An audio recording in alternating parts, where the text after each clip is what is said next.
नमस्कार आदाब दोस्तों, तो चला आज फिर हम आप लोगों के लिए देश और दुनिया की तमाम ताजा बड़ी खबरें, ब्रेकिंग न्यूज हेडलाइंस एक एक करके तमाम बड़ी खबरें आपके सामने रखेंगे। सबसे पहली और बड़ी खबर में आपको बताएंगे दोस्तों कि 4 राज्यों की 4 विधानसभा सीट पर हुए उपचुनाव के फाइनल रिजल्ट घोषित हो गए हैं। यहां पर इंडिया गठबंधन की जबरदस्त जीत हुई है, बीजेपी का सुपड़ा साफ हो गया है। कौन सी सीट पर कौन सा कैंडिडेट कितने वोटों से चुनाव जीता, इसकी जानकारी आगे आपको देंगे। साथ ही साथ अगली बड़ी खबर में आपको बताएंगे दोस्तों, उत्तर प्रदेश के अंदर समाजवादी पार्टी ने अपने नेताओं के खिलाफ लिया बड़ा एक्शन। 3 विधायकों को पार्टी से बाहर का रास्ता दिखा दिया। इसके पीछे की जो वजह वो चौंकाने वाली है, इस पर भी चर्चा करेंगे। साथ ही साथ आपको बताएंगे दोस्तों, महाराष्ट्र के सोलापुर में बड़ी खबर आ रही है। महाराष्ट्र के सोलापुर के अंदर तेज हॉर्न बजाने को लेकर बवाल हो गया। बीजेपी पार्षद के बेटे से झड़प के बाद पत्थरबाजी, 300 लोग इकट्ठा होकर के यहां पर जबरदस्त बवाल किया है। किस तरीके से आगे, इस पर भी चर्चा करेंगे। साथ ही साथ महाराष्ट्र से एक और बड़ी खबर, जहां पर बीजेपी के नेता और मौजूदा सरकार के मंत्री नीतीश राणे का एक और बड़ा बयान सामने आया है। एक बार फिर उनका बयान, जो कि अजीबोगरीब किस्म का बयान है, उसको लेकर वो चर्चा में आ गए। क्या कहा उन्होंने ऐसा जो चर्चा में है, इसके बारे में भी आपको बताएंगे। साथ ही साथ दोस्तों, यहां पर खबर अमेरिका से आ रही है, जहां पर ईरान के ऊपर अमेरिका द्वारा किए गए हमले के खिलाफ ईरानी लोगों के सपोर्ट में अमेरिका के लोग आ गए हैं। लोग सड़कों पर उतरकर ईरान के ऊपर हमले का विरोध कर रहे हैं। किस तरीके से कुछ तस्वीरें, वीडियो भी हम आपको दिखाएंगे। साथ ही साथ ईरान के अंदर मोसाद की ब्लैक विडो, जो एक ईरानी एजेंसी है, जो ईरान की खुफिया एजेंसी है, उसका खौफ देखने को मिल रहा है। इजराइल के लिए जासूसी करने के मामले में 24 और जासूसों को गिरफ्तार किया, जिसमें 3 को खत्म कर दिया गया है। आगे इस पर भी चर्चा करेंगे। उससे पहले छोटी सी रिक्वेस्ट, अगर वीडियो पसंद है तो लाइक जरूर करिए। चैनल पर नए सब्सक्राइब करने के बाद बेल आइकन को प्रेस करना ना भूले। बात करेंगे पहली और बड़ी खबर की।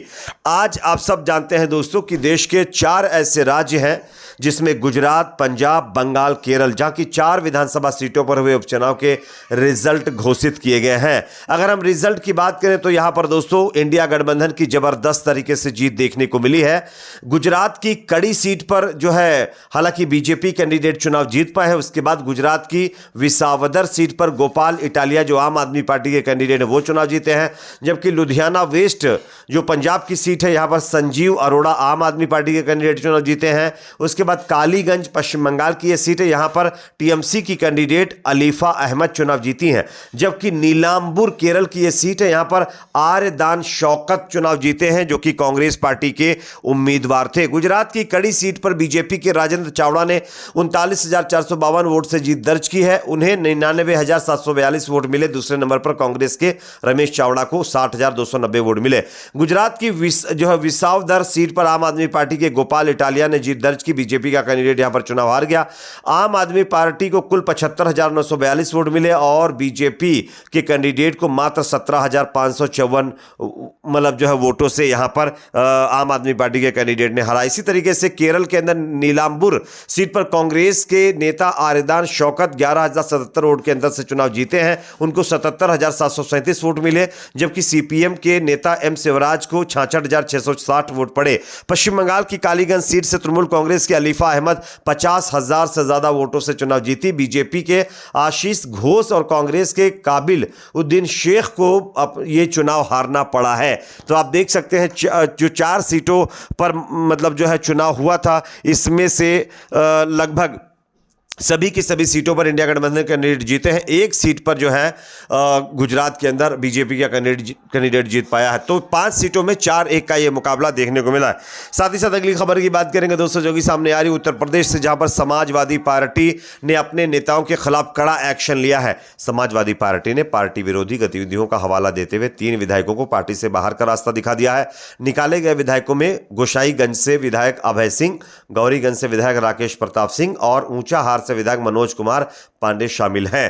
पार्टी ने इन विधायकों पर सांप्रदायिक और विभाजनकारी सियासत को बढ़ावा देने के साथ साथ किसान विरोधी, महिला विरोधी, युवा विरोधी और व्यापार विरोधी नीतियों का समर्थन का आरोप भी लगाया है। समाजवादी पार्टी के हैंडल से पोस्ट किए गए बयान में लिखा गया, समाजवादी सौंदर्यपूर्ण सकारात्मक विचारधारा की राजनीति के विपरीत सांप्रदायिक विभाजनकारी नकारात्मकता व किसान, महिला, युवा, कारोबारी, नौकर पेशा और पीडीए विरोधी विचारधारा का साथ देने के कारण समाजवादी पार्टी जनहित में इन विधायकों को पार्टी से निष्कासित करती है।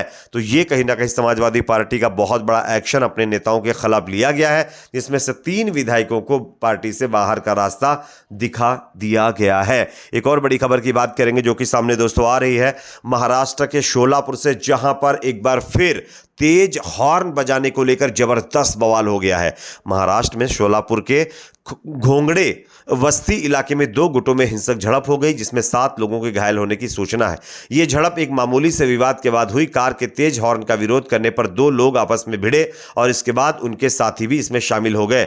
मामला रविवार 22 जून की रात करीब 10 बजे का है। प्रारंभिक जांच में सामने आया है कि इसमें पूर्व पार्षद के बेटे यानी बीजेपी नेता के बेटे समेत दोनों गुटों के 7 लोग घायल हुए हैं। और यहां पर घोंगड़े बस्ती इलाके से रऊफ इनामदार और उसका दोस्त कार से गुजर रहे थे। इसी दौरान रऊफ इनामदार ने अपनी कार का हॉर्न बजाते हुए लोगों से सड़क से हटने के लिए कहा। उस समय बीजेपी के पूर्व नगर सेवक सुरेश पाटिल के बेटे विपिन पाटिल और रऊफ इनामदार के बीच इस बात को लेकर बहस शुरू हो गई। वे जोर से हॉर्न क्यों बजा रहे इसको लेकर के आपस में मारपीट शुरू हो गई और यह मारपीट एक तरीके से सांप्रदायिक रूप ले लिया। उसके बाद 300 से ज्यादा लोग यहां पर इकट्ठा हो गए और उसके बाद यहां पर खूब बवाल हुआ है, खूब पत्थरबाजी हुई है, जबरदस्त तरीके से बवाल हुआ है और उसके बाद पुलिस मौके पर आकर के स्थिति को कंट्रोल में लिया है। फिलहाल अभी शांतिपूर्ण माहौल यहां पर बना हुआ है। बात करेंगे अगली खबर की जो कि सामने आ रही है दोस्तों, बीजेपी के नेता नीतीश राणे का एक और बड़ा बयान। महाराष्ट्र में जारी भाषा विवाद को लेकर देवेंद्र फडणवीस सरकार में मंत्री नीतीश राणे का बयान सामने आया। उन्होंने कहा है कि राज्य में कभी भी हिंदी भाषा की कोई जबरदस्ती नहीं की गई है। हम भी सरकार में शामिल है, मराठी को अनिवार्य किया गया है, हिंदी नहीं चाहिए तो संस्कृत ले लीजिए। नीतीश राणे ने आगे कहा कि हम भी मराठी, हम भी हिंदू हैं।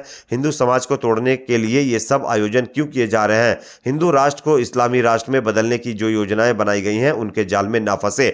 यानी कि अगर सरकार कोई हिंदी और मराठी का मामला उठाए तो नीतीश राणे को वहां पर भी हिंदू मुसलमान नजर आता है। उनको ऐसा लगता है कि ये सब मुसलमान कर रहे हैं। अफसोस होता है ऐसी गंदी मानसिकता के नेताओं को लेकर के, इनको देख करके। बात करेंगे अगली खबर की जो कि सामने दोस्तों आ रही है।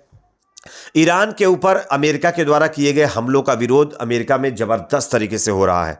ईरान पर अमेरिकी हमलों के बाद न्यूयॉर्क में लोग सड़कों पर उतर आए हैं। लोगों ने अमेरिकी हमलों को लेकर विरोध प्रदर्शन किया। सैकड़ों लोगों ने न्यूयॉर्क की सड़कों पर मार्च किया, साथ ही फलस्तीनी झंडे लहराए और ईरान से हाथ हटाओ और ईरान पर युद्ध बंद करो लिखी तख्तियां जो है पकड़कर नारेबाजी की है। वहीं ईरान पर किए गए हमले और इजरायल के प्रति समर्थन को लेकर अमेरिकियों ने चिंता भी जाहिर की है। बात करेंगे अगली खबर की जो कि सामने दोस्तों आ रही है। ईरान के अंदर मोसाद के जासूसों को लगातार पकड़ा जा रहा है। इसी कड़ी में 24 और मोसाद के जासूसों को ईरान की खुफिया एजेंसियों ने पकड़ लिया है, जिसमें से 3 को फांसी पर लटकाकर खत्म कर दिया गया है। और लगातार ईरान की जो ब्लैक विडो एक आर्मी है, ब्लैक आर्मी है, ये मोसाद के जासूसों को पकड़ने का काम कर रही है और वो लगातार तमाम मोसाद के जासूसों को अभी पकड़ चुकी है, जिसमें 24 और लोग शामिल हो चुके हैं। इस पर आप क्या कहेंगे? कमेंट सेक्शन में अपनी राय जरूर रखें। वीडियो पसंद आए तो लाइक, शेयर, चैनल पर नए सब्सक्राइब जरूर करें।